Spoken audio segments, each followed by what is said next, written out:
Сәлеметсіздер. Бүгін айтатын тақырыбым менің газет оқығандар білімді деген тақырып болады. Яғни қазіргі бізде қоғам үшін, яғни біз адамдар болғаннан кейін, адамзат болып осы өмірге келгеннен кейін, яғни біз қалада, мысалы, ауылда болсын, қалада болсын, қоғам болып өмір сүреміз.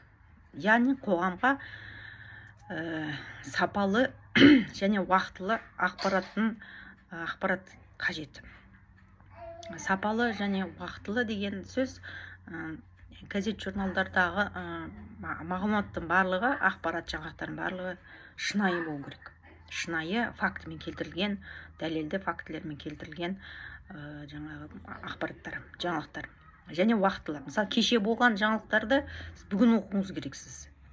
Ары кетсе бір апта болуы мүмкін. Одан кейін ол жаңалық ескіреді. Газет журнал дегеніміз бұл мерзімді баспа, мерзімді басылымдар. Мерзімді басылымдарға газеттер, журналдар және ғылыми жаңағы мақалалар, ғылыми журналдар кіреді.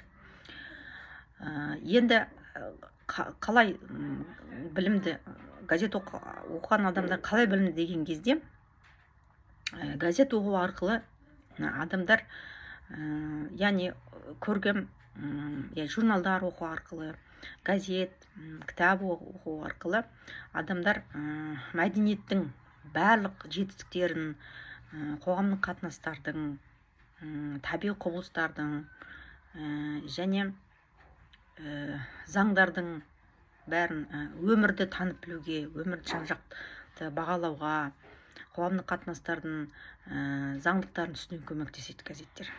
Яғни бұл бір сөзбен айтқан кезде құндылық болып есептелінеді. Құндылық рухани қазына. Енді адам өзі жаңағы, яғни әлеуметтік адамдардың арасында әлеуметтік мәселелер қалай шешіліп жатыр, қалай болып жатыр, олардың мінез-құлық нормалары қандай деген сияқты. Жалпы баспасөздің қоғам үшін рөлі орасан зор деп айтуға болады. Енді егер де сіз бір маман болсаңыз, мұғалім болсаңыз, заңгер болсаңыз, үнемі газет журналдарды оқып, жан-жақты біліп отыруыңыз керек. Неге? Себебі сіз маман дәрігер болу үшін, егер де сіз университет оқып, колледжді университет оқып, 7 жыл, 9 жыл оқыдыңыз, болды, онымен сіз тоқтап қалмайсыз ғой. Сіз үнемі бір кітап оқып дамып отырмасаңыз, сіз жақсы дәрігер бола алмайсыз.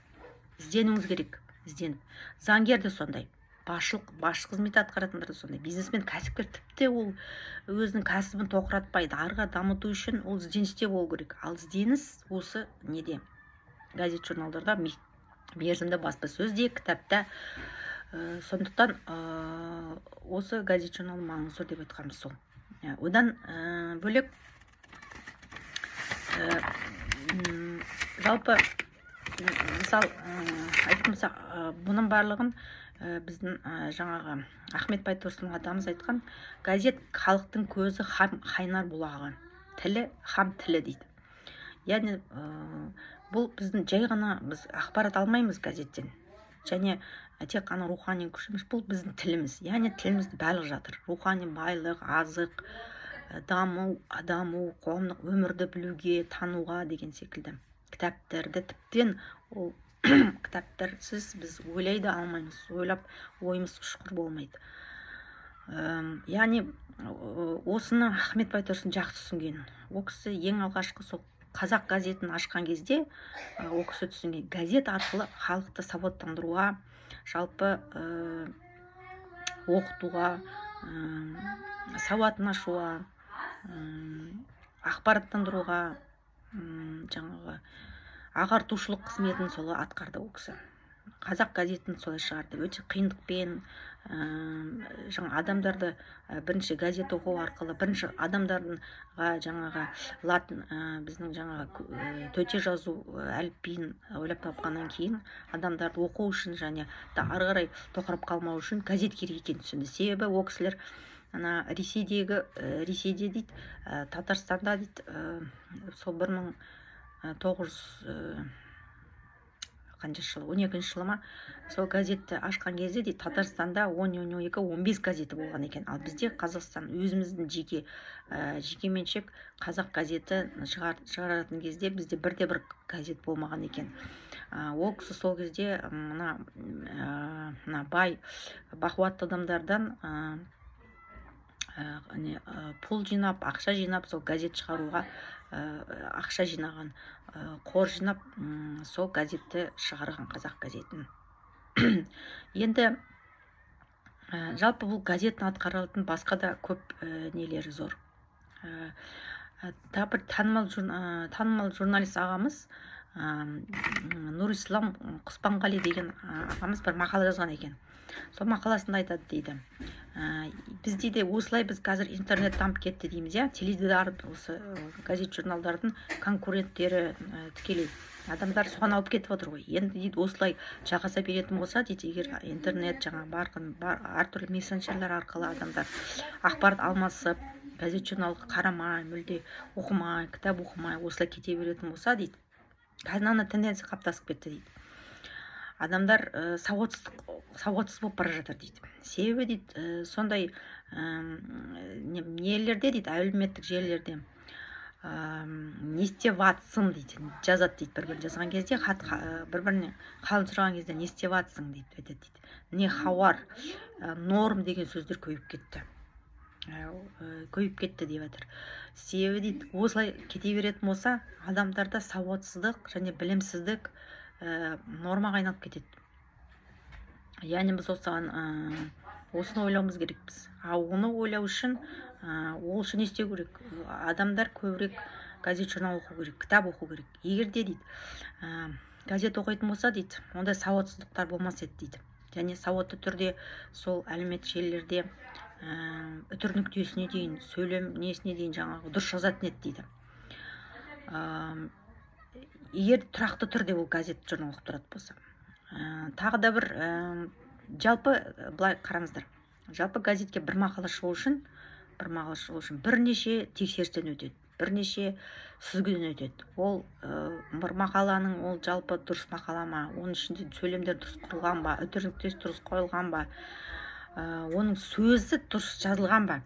Осының барлығын бір 5-6 тексерістен өткізгеннен соң ғана ол мақала жарыққа шығып оқырманға жетеді. Ал оқырман оқыған кезде ол өзінің оқып дұрыс жазылған жаңағы тәртібімен орфографиялық дұрыс жазылған сөйлемдердің барлығын оқыған кезде ол әрине сауатты болады, сауатты білімді болады.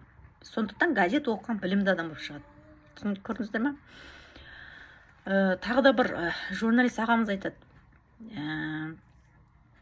жалпы дейді, біз газетке біз немқұрайлы қараймыз дейді. Немқұрайлы қарап, қалай болса солай жүрміз дейді.